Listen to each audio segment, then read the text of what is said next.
Saudara, jikalau kita diselamatkan hanya karena anugerah, hanya karena iman, hanya karena Kristus.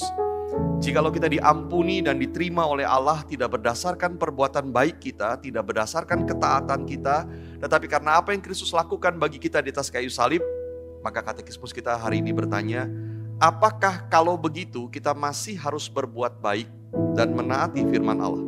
Jawabannya adalah ya. Tetapi saudara, perbuatan baik dan ketaatan kita bukanlah akar dari keselamatan, melainkan buah dari keselamatan. Saudara, keselamatan yang Tuhan berikan, hidup baru yang Tuhan anugerahkan, akan membuat kita ingin membuang semua dosa. Kita masih berbuat dosa, tapi kita tidak mencintai dosa. Kadang-kadang saudara, dosa menguasai kita dan kita berduka, kita merasa seperti mencicipi kematian lagi ketika kita berbuat dosa, tapi dosa tidak berkuasa atas kita. Dan kita pasti bisa menang dengan anugerah Tuhan. Saudara, katekismus kita hari ini memberikan 3 alasan mengapa kita harus melakukan perbuatan-perbuatan baik dan menaati firman Allah setelah diselamatkan. Yang pertama dikatakan supaya kita menyatakan kasih dan ucapan syukur kepada Allah. Kita tidak diselamatkan oleh perbuatan baik, tapi kita diselamatkan untuk melakukan perbuatan baik. Maka saudara, kita tidak berbuat baik supaya Allah mengasihi kita, apalagi supaya kita diselamatkan. Tapi kita melakukannya untuk menyatakan kasih dan syukur kita kepada Allah karena Dia terlebih dahulu mengasihi kita.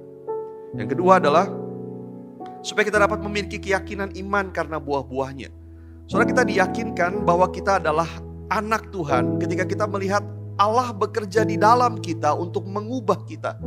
Ketika kita melihat ada buah roh yang muncul, ada ketaatan yang muncul, ada perbuatan baik yang dilakukan dengan iman. Kita tahu Allah bekerja di dalam kita. Dan yang ketiga adalah supaya orang lain dapat dimenangkan bagi Kristus.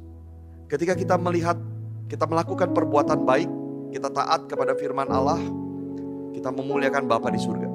Karena dunia akan melihat, orang-orang yang tidak percaya akan melihat bahwa Yesus yang kita tinggikan adalah Tuhan. Saudara, maka ya, kita diselamatkan oleh anugerah.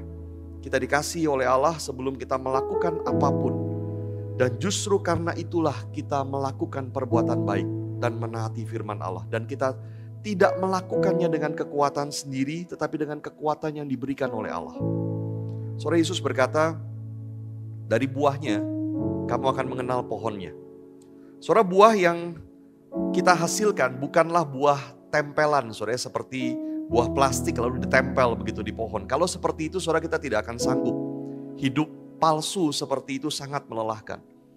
Tapi Allah sudah mengubahkan kita di dalam kita, memberikan keselamatan, maka pohonnya baik dan kita akan mengeluarkan buah yang juga baik dari dalam dengan anugerah Allah. Saudara, ambil waktu sekarang, mari kita berdoa bersama. Kita berespon kepada katekismus kita hari ini. Bagi kita yang percaya, Tuhan memberikan keselamatan dan hidup kekal. Tuhan memberikan hati yang baru, itu anugerah. Tapi setelah itu Tuhan mau kita melakukan perbuatan-perbuatan baik dan menaati firman Allah. Kita mungkin jatuh dalam dosa, kita mungkin menjauh dari Tuhan, kita juga mungkin malas tidak melakukan yang Tuhan inginkan, tapi melakukan apa yang kita mau. Tapi bukan itu hidup yang Tuhan inginkan. Tuhan menebus kita untuk kita melakukan pekerjaan-pekerjaan baik dan hidup di dalamnya.